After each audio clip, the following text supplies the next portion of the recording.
Oh my, are we having fun yet?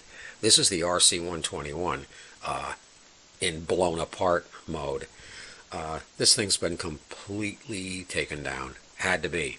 There were too many areas where the original lubricant had turned to cement, turned to glue, and frozen things up.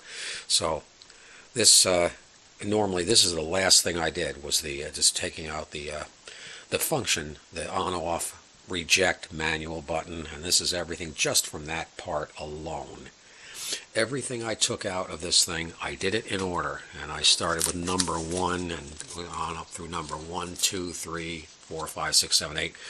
I took digital pictures of the thing as I was taking off the layers of parts and made notes to myself that I'll understand. And that's the important thing, is to this is stuff that a manual can't teach you. You take one of these apart, if you make notes that you will understand and call the parts what you think they should be called, you'll remember when you put it back together. But you do have to do this. If you don't make pictures, you're not going to remember how the thing went together.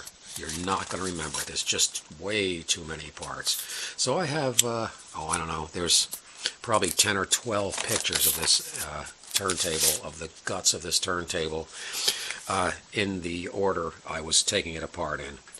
I will give you a hint on the one of the most frozen part on this was the speed change assembly. And to get that apart, I actually had to heat it up with a cigarette lighter, a disposable cigarette lighter, because it was so frozen you had to melt the glue a little bit to get it apart.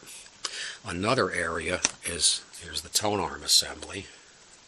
Now this hasn't been taken apart as much as it's going to be taken apart, and I don't know how much I can show you on this, because it's I got to get some of this junk out of my way, I think.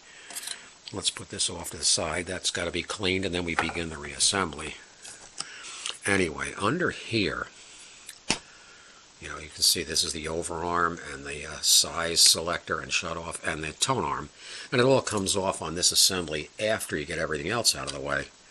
But I think it's not that part.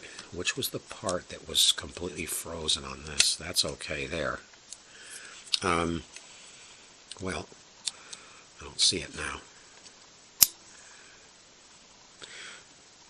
But anyway, there was one part of this that was very, very gummed up to the point where it just would not move. So this down here has to be also taken apart to be cleaned and relubricated. But then we can start reassembling it. The motor right here, and as I say, I use like lunch bags here for larger parts until I get to cleaning them, and I put everything in large lunch bags, in envelopes. I pick up a thing of the cheap letter envelopes and put individual small parts like clips and E-rings, springs, clips. I label what they are. I number what step I was in. And that's basically it. So we're going to clean up these parts and reassemble this record changer, and hopefully it'll work when we're all done.